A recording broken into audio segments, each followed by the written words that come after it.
Моите информации се дека на територијата на општина Кавадарци се вршат две испитувања. Едното поодамна, кое што веќе мислам дека и не функционира, односно е закочено по барање на Фени Индустри, а тоа е дополнителен коп или локација за уште еден рудник за никел. И другото кое што беше спроведено од страна на компанија од Скопје за испитување на лорандитот, односно на минералот на талиумот, кој што беше ископување, односно елементарно ископување за издвојување на одредена количество на лорандит и негово доставување во некои институти во Австрија, колку што знам, во Белград и така натаму. Имавме и едно барање за концесија, односно за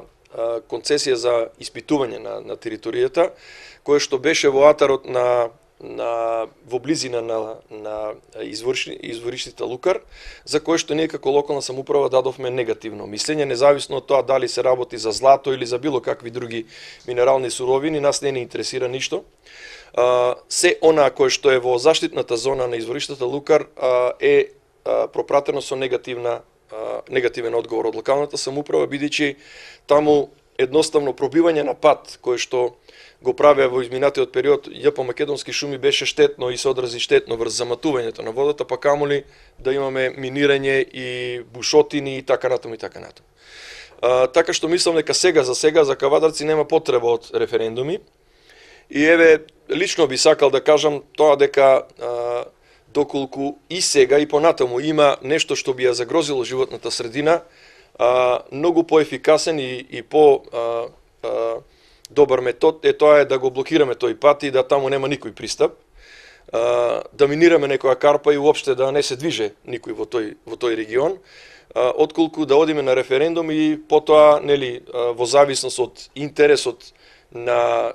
одредени меѓународни корпорации или индивидуи од Република Македонија да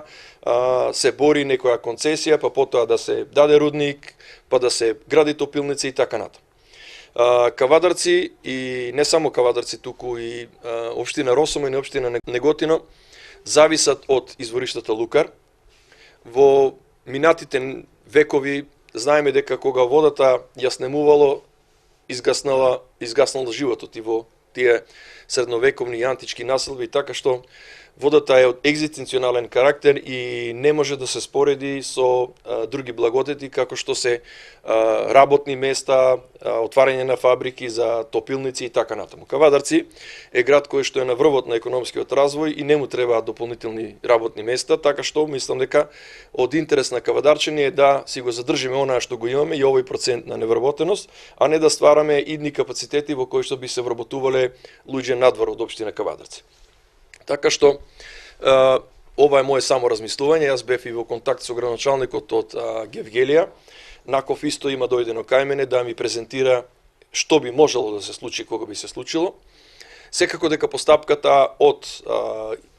испитување па до одавање на концесија е многу долга, многу гломазна и подразбира и вклучување на јавноста во целата постапка и мислам дека се уште е рано да нешто превземеме.